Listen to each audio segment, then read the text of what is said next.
Have you ever felt a silence so deep it feels like a weight pressing on your eardrums? Not just quiet, but a complete and total void of sound. Imagine a place where your own scream is swallowed before it can leave your throat. This isn't just a story. It's a journey into the heart of a forest that doesn't just grow, it hunts. A forest that eats voices. Deep in the northern Canadian wilderness, there's a stretch of woods the locals refuse to enter. They don't just avoid it, they fear it. They speak of it in hushed tones, not as a location, but as a living, breathing predator. This is where our story begins, with a man named Elias.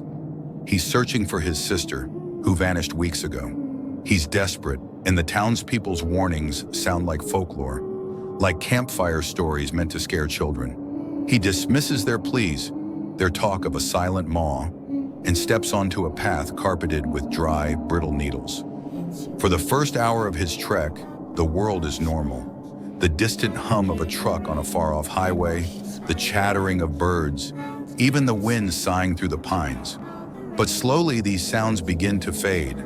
It's subtle at first. The birds go quiet, the wind dies down, the hum of civilization vanishes. Soon the only sound left is the crunch of his own boots.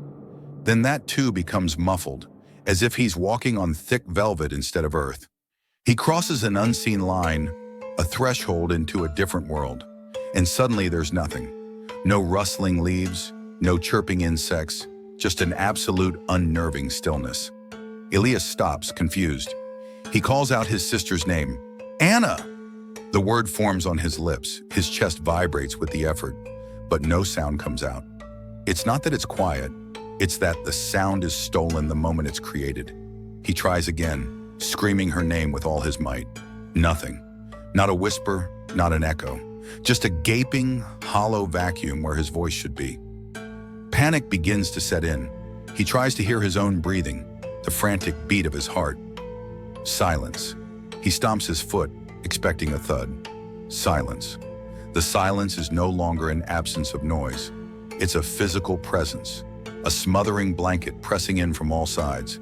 It feels like being underwater, with cotton stuffed in your ears, but 1,000 times more profound. The terror isn't just about being lost. It's about being erased, about losing the fundamental proof of your own existence, the sounds you make. Hours pass in this disorienting void. Every rustle he thinks he hears is just a trick of his mind. Every step is a leap of faith into a soundless abyss. Just as his hope begins to crumble, as the psychological torment reaches its peak, he hears something. A voice. It's faint, drifting from deep within the dense thicket ahead. He freezes, straining to listen. It's a plea, choked with panic, and the blood drains from his face as he recognizes it. It's his own voice. It's him, but it's not him.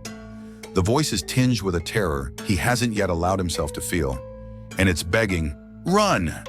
Get out! Don't come any closer!" The paradox is horrifying. He can hear himself over there, in the distance, while his own throat remains a silent, useless maw. The forest isn't just eating his voice, it's using it. It has recorded his fear and is now playing it back, luring him deeper. The trap is sprung. If his voice is over there, what part of him is left inside his own body? This is the core of the horror, the loss of self, the splitting of his identity. The forest is a predator, and its lure is a perfect mimicry of its victim's own despair. He doesn't know what to do. Does he run from the sound of his own terrified plea? Or does he follow it, hoping it leads to some kind of answer, some escape? The instinct to find the source of his own voice is overwhelming. He pushes forward, deeper into the suffocating silence, drawn by the echo of his stolen sanity. As he moves, the world around him begins to shift. The trees, once just silent sentinels, now seem to lean in when he blinks. Their branches twist into grasping, skeletal fingers. The path disappears. He feels like he's walking down a throat, lined with soft, sound-absorbing velvet. With every step, the feeling of being watched intensifies, not by eyes, but by the ancient, hungry intelligence of the woods itself. And then he sees it. Propped against a massive, dark hemlock tree is his sister's backpack. Relief floods him for a split second before it curdles into pure dread. The bag isn't just leaning against the tree, it's part of it. The canvas straps are fused into the bark, the buckles half swallowed by the wood, as if the tree had been slowly digesting it. He reaches out a trembling hand and touches the bark. It's unnaturally smooth, almost pliant.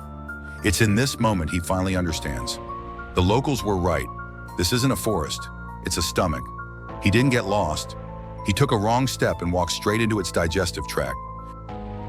The mimicked voice, his own voice, whispers one last time, right behind him now. Too late. He turns, but there's nothing there. The trees close in, their branches interlocking, blotting out the sky. The ground beneath his feet softens, pulling him down. There is no struggle to be heard, no final, desperate cry for help. His scream is swallowed before it is born. The world goes black, and in the absolute, perfect silence, the trees slowly pull back, their branches untwisting, resetting the trap. The velvet-lined throat lies in wait, patient and hungry, for the next lost soul who dares to enter the forest that eats voices. The most terrifying monsters aren't the ones that roar. They're the ones that leave you in a silence so complete you can't even hear yourself die. Thanks for watching. If you want more stories that explore the chilling corners of our world, make sure to subscribe and hit that bell icon. Stay safe out there.